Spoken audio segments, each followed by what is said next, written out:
One of the things I've really wanted to do is talk to people who were really high in pre-draft about Deion Sanders, about what this situation is now that the whole awkward draft slide is over.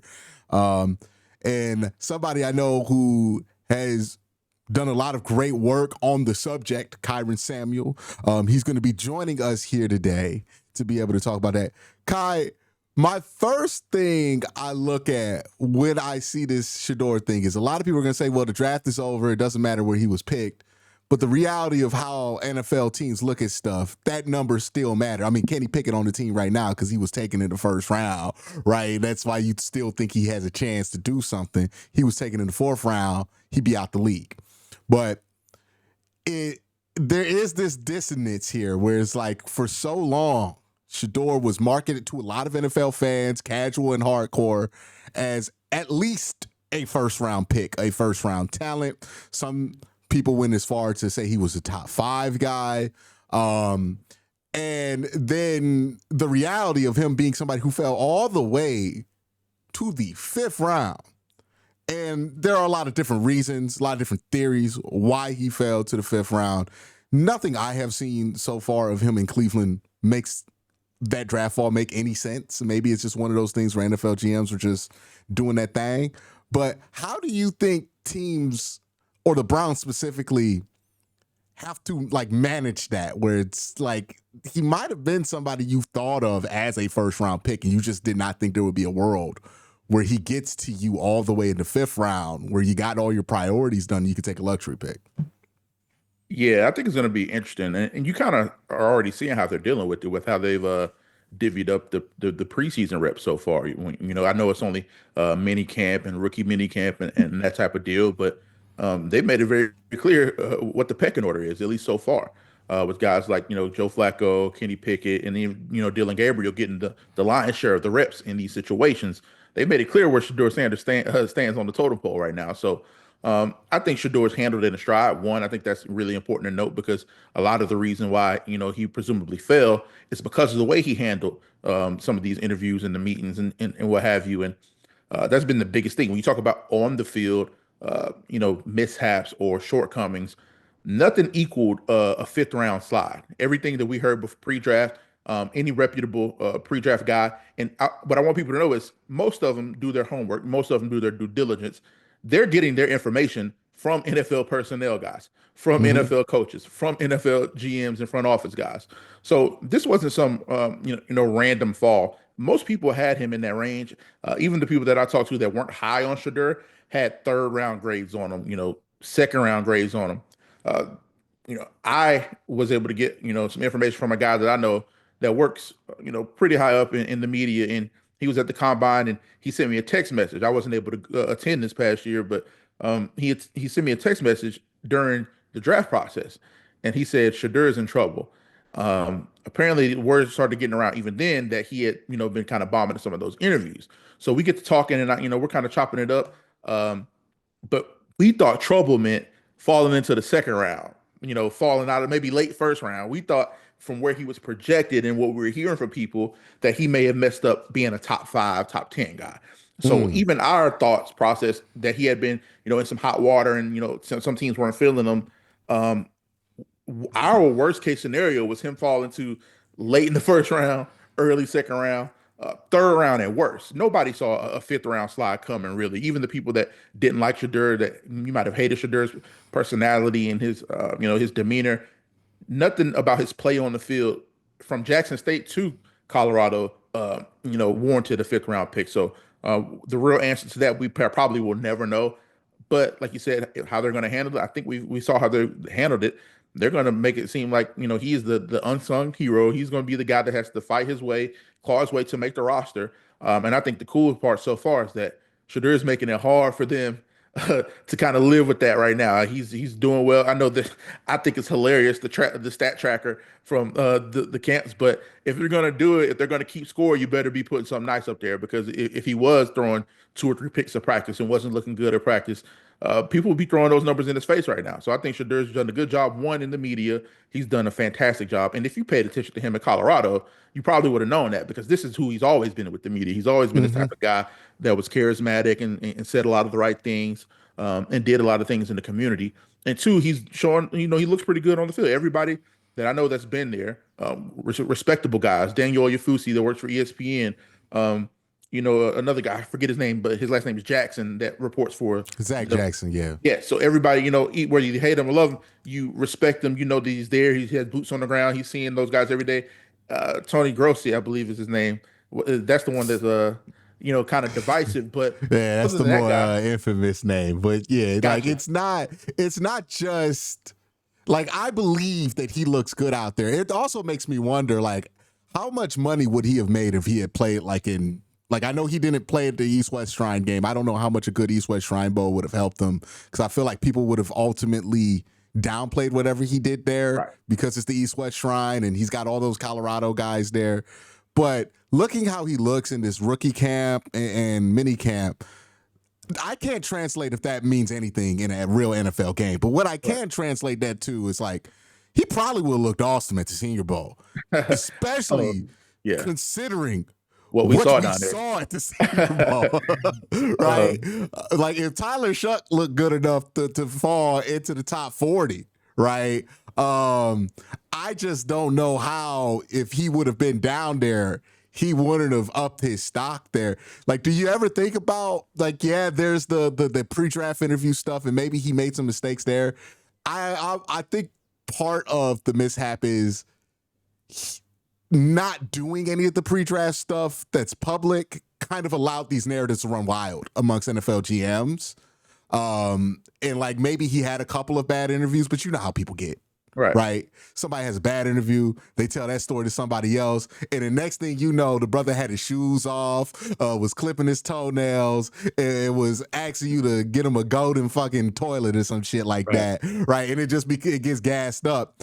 And I wonder how different this would have been if he were able to do what he's doing right now, right? Where it seems to be moving the needle on people's opinions on him, just in a more official pre-draft capacity, like at the Senior Bowl. That's an interesting conversation. It's one I had a few times, and I'm of the mindset that I don't think it would have changed much at all. I think it would have been downplayed. Really? Like you said, stories become legends, right? Very Mm. fast, and I think a lot of that will be the explanation for, in my head. I don't have any firsthand information on this. I've talked to people about it, but nobody really can confirm that. To me, that's how you get the fifth round situation anyway, because um, when he starts to fall, you then start to weigh the pros versus the cons. And at the time, once he hit late second round, early third round, talent wise, that is still territory for what he put on tape at Jackson State and Colorado, point blank period. But you start to talk about the lore, the story that comes with them, the media storm that comes with them, everything that comes off the field, the attention, stat trackers that your rookie voluntary OTAs and stuff like that. That's what comes with having a Shadur Sanders on a roster. If Shadur Sanders weren't there, nobody would be keeping those stats for Browns minicamp. At least the people outside of the nucleus. Maybe they done I something want to smart. say we are a crazy fan base, so Right, like right. this has happened before when we have done. I think Baker got his stats tracked, and I think people were in training camp tracking DTR stats and talking about Right. how he's going to dethrone Deshaun Watson like his rookie year. So we get crazy, but I know what you mean. Where it's Right. like there is this extra that comes with Shedeur Sanders. I have to believe this was a coaching, like I think coaches felt this more because like that feels like something the coach would be more bothered with than a front office. This is my personal opinion on it. Like it may be like because I can't imagine he can't speak to the money being Deion Sanders' kid, right? Like that's somebody who's grown up talking to money all the time. So like GMs, front office people, especially like ownership, I can't imagine he was awful in that context, especially like seeing how good he is with the media. I feel like maybe there was something that rubbed coaches the wrong way, right? Like maybe he didn't have, your favorite football player's personality, right? Like that kind of a thing where it's like he didn't really fall in line with what people want. I think if he's good, hopefully there'll be a documentary on it, right? Like we'll be able to figure it out. But Yeah, it is one of the more fascinating things. I think when we kind of bring this back to the Browns, and that part of the conversation is, what do you do if you're in, like, I wonder what the Browns holdups were for Shaduer, because they clearly had some. And at what point do you say those holdups are gone? I have to look at this guy as what we thought he was pre-draft before we did any interviews with him or before any of the interview stuff came out. Like, how fast do you think it can get to that point for Cleveland? And you know, I know it's a hard question to answer, but what do you think Cleveland's hang up was about him? Or, you know, can that be alleviated in this short period of time? Well, the thing to me that rings out is I don't think it was anything physical. Everything that people talk about pre-draft about football, most of it wasn't about football. I'd say like 80% of it was about his personality, what he did and didn't do, what he did or didn't say, uh, whether he did or didn't compete at this or that. So Mm-hmm. most of it was away from football. But when you talk about some of the football critiques, it was he doesn't have any elite tools. They're like, well, he's not deficient anywhere. He doesn't have a bad arm. He's not a bad athlete. He's not a bad mental processor. But he's not elite anywhere. He's a gamer that has average traits, yada yada. Well, to me, all that gets thrown to the side. All of those maybe physical concerns or even some of the process concerns are put to the side when a guy like Dylan Gabriel was drafted ahead of him in the third round, where he was drafted. Because to me, Dylan Gabriel, I think maybe his peak velocity on some of his passes, maybe a little bit have a little bit more zip on it than Shadur. But pound for pound, I do not think he's a better athlete by what was displayed. Uh, Shadur, man, for all the crap he gets for holding on the ball long, he made a lot of guys miss in those plays. Though he made a lot of guys, miss extend plays. He was a very underrated runner. Squirting through, getting first downs or rushing touchdowns. I believe he had like 4 or 5 rushing touchdowns on top of his, school records this year and what have you. When you talk about the quote unquote clutch gene, everybody loves to talk about that with quarterbacks. Shadur's proved that more than any quarterback we've seen in college football over the last 2 seasons. We talk about leading game winning drives. I can think of three: Colorado, Baylor. He brought them back in the North Dakota State game. And there's 3 or 4 instances I can think of off the top of my head where we saw Shadur, the Arizona State game, his first season at Colorado. When it was time to Mm-hmm. win, that guy routinely proved that he will march the team down the field to get him in field goal range, to win the game in regulation, and or tie it and go into overtime and win the game like that. So he's always proved that he was able to go do those things. So to me, all the physical concerns kind of went to the side when you draft Dylan Gabriel 2 rounds ahead of him. So maybe the hangups had to do with a lot of the things we heard when it comes to the meeting. Stefanski, he seems like a very zero bullshit, football oriented guy that doesn't really care for the circus outside of football. That's the vibe I give him. A lot of the coaching staff, I know Tommy Reese, he's very much a guy like that. He's a no nonsense kind of guy. Loves football. Loves those guys that are going to be in the room. And I thought it was pretty important when Tommy Reese was one of the guys that came out a couple weeks ago and said that he was impressed with how Shadur's diving into the playbook and how attentive he is in meetings and stuff like that. So when the Mm-hmm. coach is coming out there and saying those things, to me, that kind of signals those were some of the hangups before. So I would imagine it was some of the stuff on the whiteboard, some of the stuff in the meeting rooms, maybe retaining information and carrying information over was a concern for them. And that will be a big deal in the offense like Stefanski has, and some of the stuff that he's done historically. You have to be a sharp quarterback to live in that offense, to live in that world. So to me, those are some of the hangups, and obviously the media storm that we all know. And that, I mean, that doesn't even have to be rehashed. But when you combine those two things, that could be. I can see how that could be a big point of contention for a lot of people because there's always going to be some people in the building that really like you, and there's going to be some people, maybe some important and powerful people, that say, "Hey, we may not want to deal with this for however long it happens." So I think Shadur was in that mix right there from the media storm off the field and some of the information retention, quote unquote, processing capability, that type of deal, because that's what the coaches have been saying they're impressed with the most so far from him. I wonder how much the media storm mattered to Cleveland, given what the last 4 years has been for Cleveland, That's funny. right? Like, honestly, it's like anything to keep the tension away from Deshaun Watson is probably a good thing. And like, It's been successful. We going through this whole thing. Don't nobody care that Deshaun in there doing rehab, working out, trying to act like he gonna play. Like nobody's really focused on that, right? For if you're Cleveland, and I think that's part of why I think Cleveland felt like they're one of the teams that could do this, right? We got an open spot. Dylan Gabriel. We'll see what happens there. I do agree with you. I think that those hangups that they had there were more of a. I think he's talented, but I don't know about if he's a personality fit and what we want to do, right? And maybe you just didn't get a clean vibe. There was also this stuff where like he was doing his meetings exclusively with like Travis Hunter at one point, right? Like it's like I thought the one issue that they had during that pre-draft process for Deion and them was like it never felt like they were letting you get a clean, straight on look of him, right? As a prospect, it always felt like they were trying to like angle him a little bit and make you look at him through a different angle. And I think that probably irritated decision makers as well, right? But now he's on the team. He's had that mini camp, right? He's looked as good as you want a rookie to look, right? Yep. There's no A pluses in mini camp, but you can definitely fail a mini camp, right? Like, he's passed the mini camp. He looked pretty solid. When is it, do you think, that it starts to become a red flag when you're watching this Cleveland operation that he's not getting first team reps, right? Like, because I know some people are upset that he did not get first team reps in the OTAs minicamp. Me personally, I don't think that's that big of a deal. But is it 2 weeks into camp, he's still not getting first team reps, or are you of the opinion that it's like maybe I don't care if he gets first team reps because I don't even want him to be in the running to start week 1?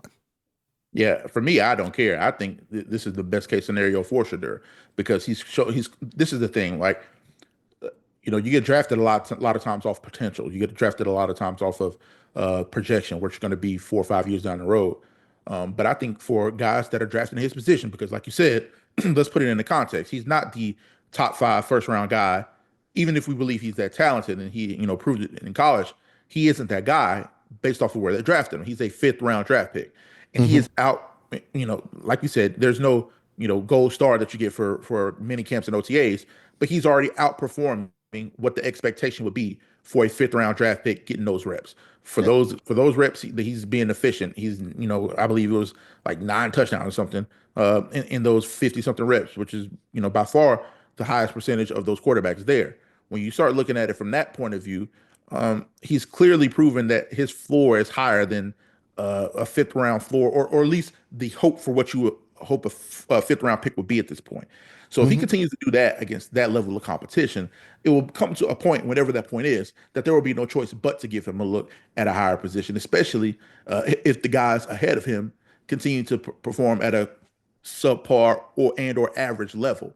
If those guys continue to play at that level, it'll come a situation where it's inevitable. You have to, give him a chance because those guys just aren't worth keeping playing them. So to me, he needs to not worry about. I thought he had a really good answer. He was like, "I'm just gonna be ready when my time comes."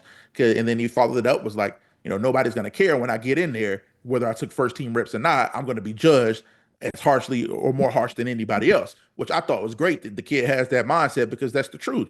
It doesn't matter that he wasn't getting first team reps when he gets in there with the big dogs, which most people reporting on the team and even the coaches that keep saying it's wide open right now. We're just going through the motions, getting our scripts in. We're getting the terminology down. Then we're going to hit the ground running in camp. So it starts to become real soon as the first snap of camp. Once you start getting camp reps and you're making those reps count, that's real. That counts. If he gets some preseason action, I imagine he get a good a little bit of preseason reps. Those preseason reps are incredibly valuable. That will show you it's much different than a practice. Those preseason games will give us a look of what he will look like in a game type situation. So from the first snap of camp on, to me, that's when it starts getting real. And to me, it's not that important that he takes first team reps, is that he looks good wherever he is and whatever he's doing, because that'll ultimately give him the opportunity that he's looking for. So you're less invested in this whole competition than most people are, but you're just like, just make sure he looks good and he continues like whatever he's being asked to do it successfully, right? I think that's the right way to look at it, right? Because like I think there's a hunger for some that want to just like prove something to folks, But then I look at that first 6 weeks of the schedule. I'm like, that is a trap. Like winning this Browns quarterback competition is not much of a prize because you don't. Have you looked at their first 6 weeks? I talked to somebody about it. I can't remember exactly the game, but it's I pretty treacherous. I'll Then refresh it you. eases up a little bit, and then it's a little difficult at the end again. All right, let me read that first 6 weeks out to you. First game, Cincinnati in Cleveland. Now that's actually pretty doable. Like, because the Browns have a better. We do well against Cincinnati, and Cincinnati stink at the beginning of the season. Like that's doable. But Trey Henderson, best edge rush, sack leader last year, right? So even a bad defense in Cincinnati gonna have somebody who can come get you if you're not experienced. Then you go at Baltimore. That's never fun. You play Green Bay. Tough. At Detroit. Tough. In London versus the Minnesota Vikings. Yeah. Then you come back after that London trip, no bye, against the Pittsburgh Steelers in Pittsburgh. Yeah, that's tough. That's tough go of it. So yeah, I mean, look, man, I none would of be those more sound than like happy appealing. to play in Miami. Especially when you look at the offensive line situation, that's still a work in progress. We don't really know what they're going to be. Also, I mean, it's been kind of not talked about because we're talking about the quarterback so much. Outside of Jerry Jeudy and David Njoku, I guess, who are the reliable pass catchers on that team? I mean, you have two reliable pass catchers, and even to me, I like Njoku. I think he's proved a lot. I'm definitely much higher on him now than I was a year ago or even 2 years ago.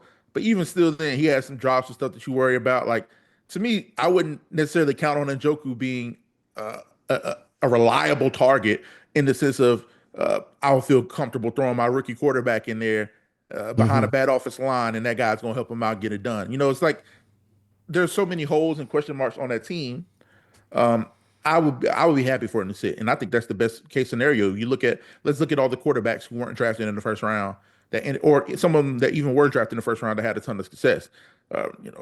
Dak Prescott, Kirk Cousins, Russell Wilson. Even you look at guys like Mahomes and Jordan Love, those guys were able to sit, whether they got in through, poor play or injury or transition after a certain amount of time after a year. Those guys all had a waiting period. We've seen some instances where some young guys like a CJ Stroud, Jaden Daniels last year. To me, Caleb Williams, what he was able to do, he has stuff that he has to work on, absolutely. But for his baseline level of play, he broke most of the For Bears. people to act like what he did his rookie year was like this awful indicator of what he's. I'm like, that's crazy that people are like, over 4,000 all-purpose yards, 20 touchdowns, only 6 interceptions. He had a historic touchdown to interception ratio for a quarterback in their first starting season. So if let's say this, if Shaduer Sanders ends up being the starter at some point in the season and he has anything remotely close to those stats, they're going to call him the second coming of God, even if they lose most of those games. So Caleb Williams, the hate train, whatever. But my point is that those guys, and to me, I think he's the guy that you'll see another jump from this season. I'm not saying he's going to be MVP caliber or one of those guys, but I think you'll see a jump in his play. And that comes with that time and experience. I think he would have benefited greatly for having a little bit of a buffer for a few games to kind of getting settled and seeing how it goes, especially with all the BS that they have with that coaching staff. So when you look at all the history of these guys in recent memory that have had those breaks and those lulls where they got to learn the system, they got to learn playbooks, they got to learn what it's like to see a real NFL game up close and how fast it is to get those plays in and get everybody lined up, because most of the talent is there for these guys is between the ears. It's the speed of the game, it's the processing, it's getting the ball out on time, it's getting to your landmarks and making sure everybody else is set up. So I think that would be perfect for a guy like Shaduer Sanders. And especially if you're going to have these quarterbacks on the roster, you better get something out of them because, like you said, we know this is a business. You're spending the money on the guys, they're on the roster. You want to get something out of it other than, preseason minicamp drama. So I think you'll see some other guys start, before Shaduer. But hopefully somewhere in the season he gets his opportunity because I know Browns fans don't want to hear this, but, I don't think that they're going to be competing for, Super Bowl or maybe even a playoff spot this year. So if you're going to be, in essence, I don't want to say punting on the year, but if this is an evaluation year, you should want to evaluate the players that have some investment in your future. So hopefully he gets a chance to start at some point. You ain't upsetting nobody. We are glad to not be in Super Bowl bust mode, looking at Deshaun Watson like, all right, Brett, take us there. Like, like we are accepting of the fact that it's going to be probably like we're aiming for really scrappy, close to 500 team. Like, yeah, it's like the Colts. Like, you don't want to play us before you play the Chiefs because we might Right. sneak one on you, and have a fun season that way. I think really what Browns fans want is to have some kind of comfort about the quarterback position by the time we get to the offseason, whether that be, Right. oh my God, look at X quarterback in 2026's class. We have that pick. Let's just go take that guy. Or, one of these three guys, and we have one of those picks. Or if it's, hey, I feel comfortable enough about year 2 of rookie quarterback X or Y. I think that's kind of where the Browns want to be too. And I think there is such a rush to see him because I think people are assuming if he doesn't prove to the Browns right now he's a franchise quarterback, the Browns are going to draft the quarterback next year no matter what. Right. I don't know how true that is. Like, the Browns are pretty pragmatic about this kind of stuff. If they're not going to reach for a quarterback, and if they're not bad enough to get one of those top guys, and they're not going to get it, but even if they do get one of those top guys, somebody's going to have to play to start the year, right? Right. Like, it's not just going to be that guy's era week 1. That's definitely not how Kevin likes to do things, right? He likes to go with guys who have experience. So I think it's going to take some patience from Browns fans to really see this out through. I think there's a lot of potential there. I'm happy with what you're seeing out of Shaduer. And, I think you're right. If he's doing well against what he's being asked to do consistently in camp, he's playing well against whatever string he's playing against in camp, in preseason, has some solid showings in joint practice. Look, they play the Eagles in one of these joint practice. He's going to get hemmed up. Like, he's going to look like a rookie at some point Right. during this whole process. And then it's about how you bounce back from all of that. But you want to feel like, hey, if we ever have to turn to Shaduer and you're excited about it, then that's where you want to be by the end of training camp, right? What you don't want to be is, man, I hope we don't have to see Shaduer in the first 3 weeks, right? Like, terrified of it because you haven't been excited about what you're seeing in camp. I think it's a long game here, right? And I feel like the environment around the whole Sanders thing can just be a bit impatient for whatever reason that it is. Now, we've had the conversation about like the draft thing, Shaduer, the slide and everything, how that's affecting how he's going to be evaluated with the Browns. For somebody who is like relatively positive about him as a prospect, what do you see if he does like continue to look like this? He plays in regular season games and he puts up some solid numbers, right, in limited play. If you were a GM in that situation, and let's say the Browns have picks 13 and what you think Jacksonville going to be? We just go with the random number what Jacksonville would. I give them 5 and 12. 5 and 12. All right, let's go 5 and 12. Browns have picks 5 and 12. We say 3 quarterbacks are pretty good in that conversation for the top 10. How good? Like, is there anything Shaduer could do that would stop the Browns from taking somebody in the top 5 that they deem top 5 worthy? Like, I tend to be of the belief that I don't think there's anything he could do like this year outside of like taking the Browns to the conference championship game. It's a hard question to answer without having seen what those guys do this college football season. But so I'll say this. I'll say, let's say Arch Manning lights it up. How good were you a Drake May guy? Yeah, I love Drake May. Okay, how good would a quarterback have to be in year 1 before that draft for you not to take Drake May? Good enough for me to believe I can build around him. So let's use, I think Brock Purdy is the perfect. Well, if he's Brock Purdy too, yeah. Either or there. If he's performing at a Tua level or Pro Bowl level, which with Stefanski, that would be great. If they had a Tua level player under Kevin Stefanski, that's a Pro Bowl team. That's a playoff team pretty much every year. Purdy, I'm not the biggest Purdy guy, and I think that the supporting cast has to be really good around him. But what that does enable you to do is put a really good team around him because he's on that rookie quarterback deal. You got that 3-4 year window before you have to pay him. So I think that depending on what those guys, let's say Arch Manning lights it up though, and he has a Heisman type year, Texas goes to the semifinals of the college football playoff again, and he looks really good. That guy's going number 1 probably based off the height, based off the measurables, based off the combination. After that, there's the Lenore Sellers of the world. I think that's a guy with his potential, his physical makeup has top 5 potential with his makeup. Then there's, the other guys like the Fernando Mendozas, the Garrett Nussmeyers, the K Klubniks of the world. Now let's compare those guys to Shadur Sanders. Where do those guys compare athletically, Hmm. their profile with their arm, their process capability, what they've shown in college?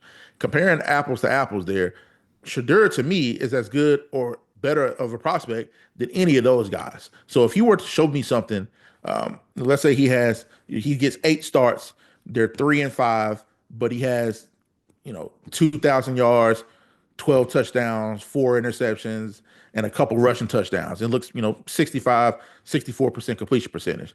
To me, that is enough to show me that, especially for the fifth round price tag, because we keep coming back to that, where you drafted him at, that allows for you to have a ton of flexibility and roster building. If you believe that that guy's going to give you above average NFL starting quarterback play, you have a ton of flexibility. So let's say that Arch Manning, Lenore Sellers are going in the top three, and Hmm. Cleveland doesn't have a top three pick. To me, it's a conversation for that second crop of guys, just athletically, because the DJ Lagway is not coming out this year. He's a true sophomore. To me, Yeah. that's the type of guy that I would, you better be showing me high Would caliber you stuff. would you trade 5 and 12 to get 3?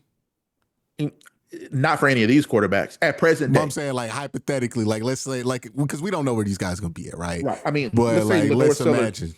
Yeah, let's say Yeah. Lenore Sellers lights it up, runs through the SEC. South Carolina wins the SEC championship, and he's looking Hmm. like Cam Newton. I think that would be a worthy proposition. I've never been the combine the picks and trade up for that one guy. I've never been that type of guy, unless it's something like I like what the Texans did a couple years ago when they took their quarterback with the pick that they had, and then they saw a guy like Will Anderson there, and they're like, you know what? We need to get the best, what some believe to be the best offensive player in CJ Stroud and the best defensive player, who was the consensus best defense player in that draft, and Will Hmm. Anderson. To me, I would be more, open to a move like that as opposed to putting all my eggs in that quarterback basket, because historically speaking, it hasn't turned out that well for teams that give up a ton of assets to go get that number one quarterback. So to me, there are two guys right now that I would put in that profile, the athletic profile that you just may end up taking risk on in the future, and that would be Lenore Sailors and Arch Manning, just off the archetype and what they give you. The rest of those guys, to me, um, comparable to Shadur Sanders at worst. Maybe Shadur projects a little bit better than them as prospects, strictly talking football, than a couple of those guys like the Nussmeyers, the Klubniks, the Mendozas of the world. Those guys are kind of all in a similar loop to me, and I Even wouldn't give up with anything for those even guys. with Klubnik's athleticism, you put them in the same.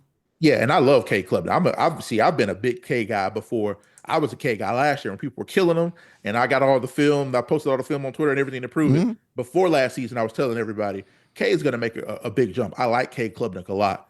And Hmm. he is an underrated athlete, 1,000%. But to me, that speaks to more how highly I think of Shadur Okay. than it does any negative thing about K Klubnik, because I think K Klubnik is maybe a little bit more athletic version. And this is going to sound a little bit, people kind of take it out one ear out the other. He's a little bit more athletic version of like Mac Jones to me. And if you remember what Mac Jones was coming out of Alabama, it's I know entirely exactly different what than you're what we know. saying. Yeah. Even his rookie season, right? He had a Pro Bowl rookie season where Yes. they were in the playoffs. He looked really good his rookie season. Then they put a defensive coordinator as his offensive coordinator, and it ain't been the same since. But if you project that guy Mac Jones, he had a lot of top three consideration when he was coming out. But to me, Kate Klubnik is a guy with that type of floor. He gets the ball out on time, very good, very Mm. accurate. To me, he improved his intermediate accuracy and his deep ball throwing this past season, and he actually has some talent out there at Clemson now. I think he was playing with a little bit of a unstacked deck in terms of skill position, and he kind of had to go into creation mode more than he was capable of his sophomore season. So it was good to see him last year with some real talent around him. But I like him. I like Nussmeier a lot. I think Nussmeier is super underrated in terms of his arm slots and where he's able to deliver the ball from. He threw an interception or two against Ole Miss, but go back and watch that Ole Miss game where he brought those guys back in overtime to beat Ole Miss and what was one of the best games last season. Some of the arm slots that he was able to deliver the ball through are incredible. So Mm. I like those guys, but I just think I saw a lot of the similar things from Shadur with far less talent up front, and what was, in my opinion, a stifled system. I don't think that the Sherman and this a lot of it had to do with the offensive line and the lack of run game. They weren't able to do a lot with that. So I think Shadur there may be a version of Shadur that we haven't seen yet because Stefanski, for all you say what you want about him, the guy he always wants to establish the run, and a lot of their Mhm. offense is built off running the football and the play action systems and the stuff that they do off the run game. So we haven't even really seen Shadur with a solid run game yet. I think to me that could open up another level for him in terms of his comfortability in the pocket, how he's able to deliver the ball on time and accurate. So I am excited to see a guy like Shadur in the system under Stefanski because he's not a fifth round talent. I think that's if anybody has any type of objectivity about him, he's not a fifth round talent by any Yeah. means. So if you're able to get that type of play out of that guy, or just average play, I don't think people understand how hard it is to get average quarterback play in the NFL. Oh, we If you're do. able to get average quarterback play out of a fifth round draft pick, you can get a Brock Purdy deal. You can get a Tua Tagovailoa deal. Now, That's the standard. there is a question though of like there are quarterbacks who can give you average play, and they're really great when you have them on the rookie deal. Right. Then you pay them, and it's like that value flips, right? Right. Where it's like, oh, now we're on the opposite end of this proposition where this guy's not good enough to be able to just elevate guys to the point that we need him to. Now, I'm Correct. not saying that's going to be the case for Shadur, but I don't know how the Browns view it, or like Right. if they'll even have time to view it or reevaluate how they view it, because they're going to have to make a determination potentially of like, Right. hey, we think this guy could be a future MVP candidate. We think Shadur could be a really good starting quarterback, and it's like 49ers just four had to do it. years. Yeah. Yeah, that's good. But then you pay him, and it's like, oh shit, like what Right. did we do? I think that's also something that comes into factor in why this is going to be. It's going to be a tough little quagmire for the Cleveland Browns, right? Right. To be able to figure out, especially if Shadur does show potential in the more traditional way the guys do, because I think people are just thinking of it. Shador's going to look good, and then it's not going to be any question. And I Right. hope it's that simple and that clean. But reality is, it's like even Jalen Hurts, it was like, I don't know. Like, it's Yeah. something there, like that's usually what it's like for a rookie in his situation. They get to play for like 6 games. You can cherry pick some stuff you like. People can cherry pick some shit they didn't like. We did this for Baker Mayfield for 4 straight seasons, Yeah. right? Like, and still had no answer by the time we got rid of him. If the dude was good or not, then the Carolina Panthers picked him up. Didn't know if he was good or not. Let him go. It took him till he got to Tampa Bay for people like, yeah, he's good. Right? Like, these things take a long time sometimes to really figure out what's going to happen with quarterback play. And I wonder, like, how are they going to handle that if they're in that position to where it's like, hey, you think this dude could be this, but you got this on the roster that you feel pretty good about. But, also, let's be real here. Shador ain't taking no hometown discount. Shador gonna make the NFL pay for making him slide to that 5th round if he gets to that second contract. And like maybe that's where the draft concerns come in. Like it could be a long-term thing where it's like, well, he was fine when he had to humble himself because of, and I'm not saying this is going to be the it could case be a here thing. with him, but it's like you got to put yourself in the mind of how GMs think about this thing. And it's like, oh, well, he had to humble himself because he was a 5th round pick, wasn't making that much money. Is he going to act like how he was at the combine now that he the man? Like these are all things that are going to float around in the mind of Andrew Berry and in the mind of the Browns decision makers when it comes to everything that Shadur does on or off the football field. And I think it's going to be something interesting to watch. And I know for a fact from covering Cleveland Browns football as long as I have, it definitely ain't going to be clear cut. Like it's going to be complicated for sure, whatever goes on this season, Kai. You got anything else you want to say about Shadur, the Browns' chances with him, being able to develop him? I think you've mentioned you like his fit in the Browns offense, right? Yeah. Like, so I think it's a pretty good thing for him. Anything you're like hoping to see before we head out from Shadur in this whole thing, outside of the whole competition aspect of how people are viewing his first training camp? No, there's nothing particular. I think he's handling himself well. That's the biggest thing I wanted to see was, a lot of people, I think Deion did a fantastic job with him. Contrary to popular belief, I think Deion was the best thing that ever happened to Shadur. I don't think Shadur will be getting the same looks that he got without him. So I don't think he was, maybe he was a negative to some people, but I'm happy to see him, shining and doing his thing outside of his dad for once. Can I we take a think quick that, detour to that? go Cause ahead. because I think Shador was a commit to like Florida Atlantic before his Yeah. dad decided to get into the coaching game, right? Yep. He was a three And star, barely a 3 star. barely a 3 star, right? Like you can see where people, it was like Lane Kiffin offered him, right? Like it Right. wasn't even like, I don't even think Lane did that. I think he did that cynically, Right. because his last name was Sanders.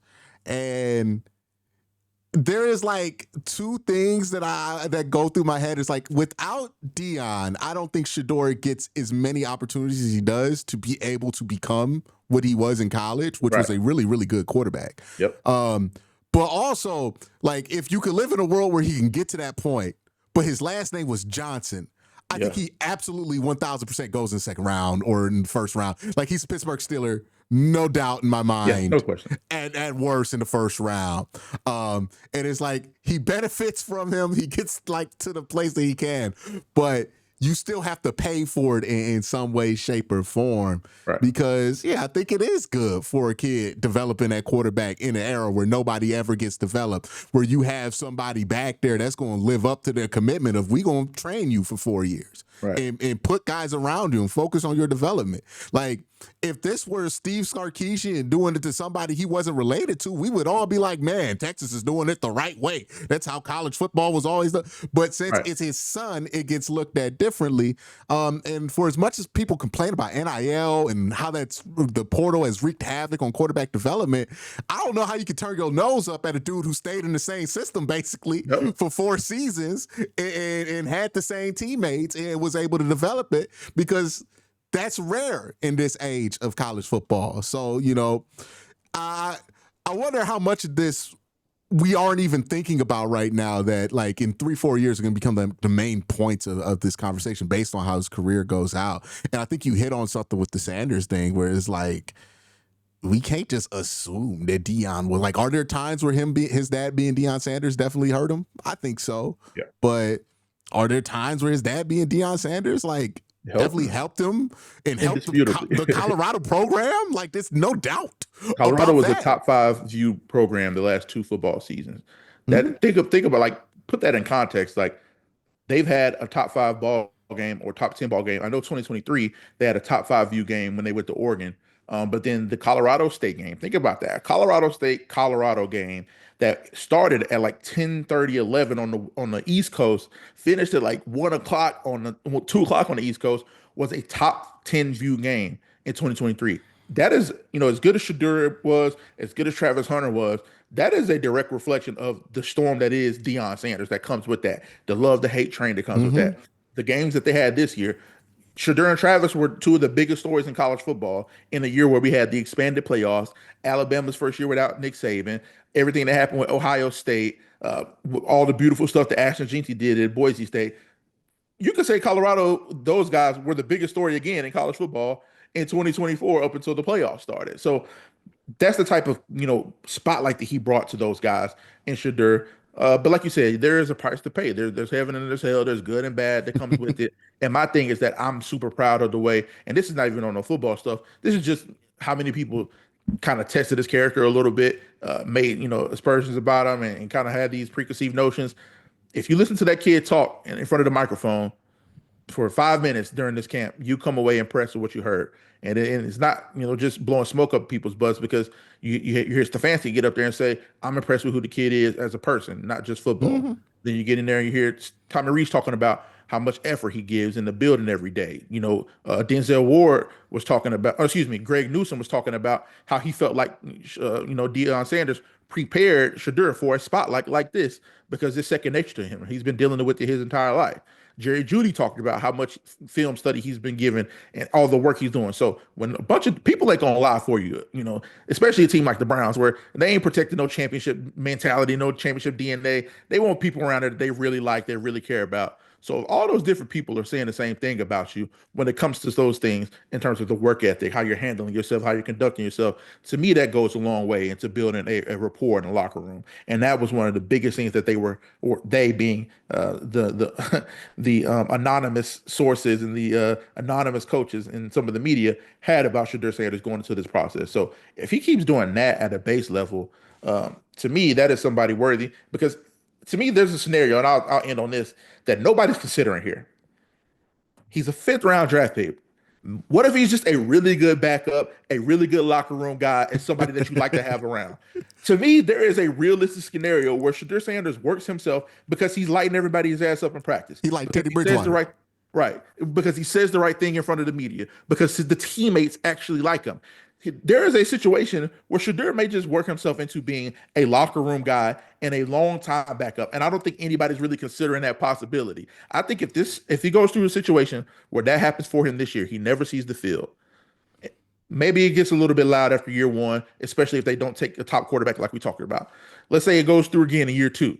After year two, I don't think people will care that much. People will be on to the next thing. They'll be talking about DJ Lagway. They'll be talking about whoever else is the next guy coming up. And he'll just be a guy in the locker room that people will stop caring about. I think that is a realistic scenario that may eventually come. It may not be with the Browns per se. Let's say they want to, go after that quarterback and he's somewhere else. I think he could truly work himself into just being a locker room guy because people seem to like him that much wherever he goes in the building. Yeah, and look, let's be real here. If Arch Manning can walk and chew bubble gum, all this attention gonna go to him, Right. Like there's always gonna be a new dude to pay attention to. 100%. But also another thing, like we were talking about Deion and what he's done in Colorado. And look, I have my criticisms with Deion. I have my praises of him. I'm pretty like in the middle with the guy. But if he has one more like 8+ win season at Colorado, Oh, yeah. that was enough to get James Franklin the Penn State job. Like let's be real about, and like I don't think Vanderbilt was 0 whatever, right? In conference play before James Franklin took over, right? Like Right. this idea that like Deion's not a good coach or that Deion's like it's a disaster out there at Colorado. He's won 9-win season from like justifiably taking a major Power 5 job. And you can be like, there are like 8 coaches that done this, right? like that have had that similar resume and people have given a shot there. And like he's probably, I don't know, they don't have a quarterback there this year, but they'll figure out whatever. I think they have a decent out. guy. They got the Liberty transfer, Caden Salter. Okay. That quarterback, and he was, the conference or ASUN and Conference USA Player of the Year. He is a guy to me that profiles similarly to like who's a good quarterback. He's a good dual threat quarterback. He's a guy that if he went to Oregon and he was Oregon's next guy, I don't think many people would have batted an eye. He has that type of athletic profile. Is it like a JT Barrett dual threat college kind of situation? He's more athletic than that. He's a 1,000-yard rusher. He's had a 1,000-yard rushing season. He's proven it. I don't think he's the greatest intermediate passer, but he can throw a deep ball. He can he's used to high tempo offenses.